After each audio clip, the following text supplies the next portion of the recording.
Hello everyone, it's Mike Lazar here, and today we're going to do our Q&A from the 100 subscriber special.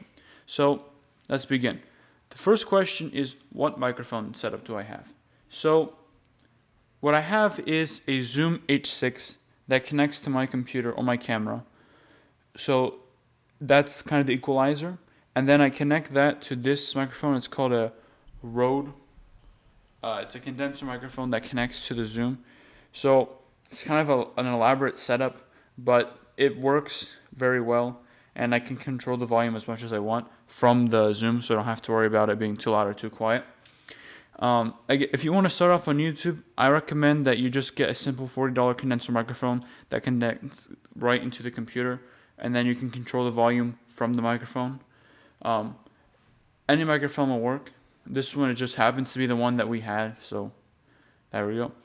The next question is if I'll make more analysis videos. And yes, I want to do more. I don't want to do all just analysis videos, but I think I'll try to limit it to like once or twice a month. So this person's asking if I can do one on Yannis Papadopoulos. And if you have any recommendations for any singers or any requests for any singers I should analyze, I'd be really willing to do that. So I'll try to keep it once a month, hopefully, or maybe once or twice a month, depending on how many requests I get and how many views those videos get. So let's look at this last question. This one's going to be a little bit more interesting. This one is going to be about a piece of music that switches keys 8 times. Now, I'm going to pull up to my monitor so I can show you the music and explain it a little further. So here we have the music. Now, if you're not familiar with Byzantine music, bear with me. I'm going to teach you guys an important lesson that is applicable to both Western and Byzantine music. So let's look here. The way the piece works is that it switches from D minor to A minor, then to a soft chromatic, then to hard chromatic, then to F major, then to D minor again, and then to C major, and back to D minor. So 8 times it changes keys. Now, the question is, why does he put the piece initially on A minor, yet puts the D minor key signature? Well, I'll tell you why. This piece, because it covers so many key signatures, has to have a pitch as a bass note that allows the singer to be comfortable whatever key they're singing in. Now, for me, when I sing this piece, I like to put the bass note, instead of D, I use G or F. Now, that's what most chanters use. So let's actually compare what it sounds like if you use D versus G as a bass note. So this is the first one. We're transported through the skies on clouds. That's normal. Let's look what happens if we sing this transition into A minor.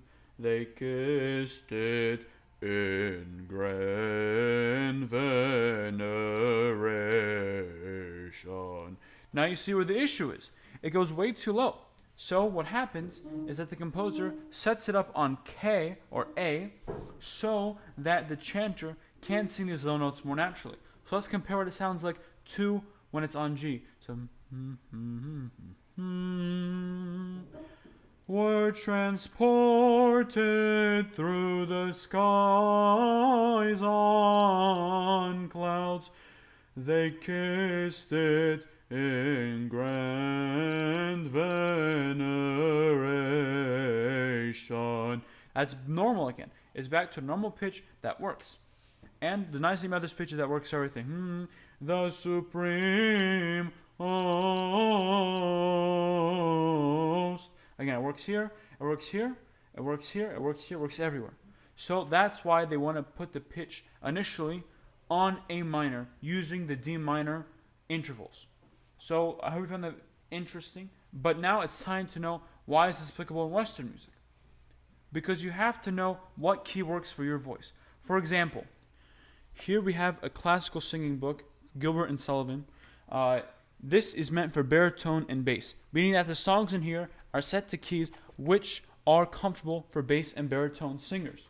So for example, most of these pieces aren't really going to go past the high F. However, this one does go to a high A. The other ones always stay in a medium range for bass and baritone singers. However, if you get the one that says tenor, the key signatures are going to be transposed up because the tenors know they can't sing the low notes, but they can sing the high notes. Likewise, the baritones and basses know they can't sing the high notes, but they can sing the low notes. So at this piece and these pieces, it's important to know what your range is. So that is the moral of the day. Know what your range is and what pieces you can sing.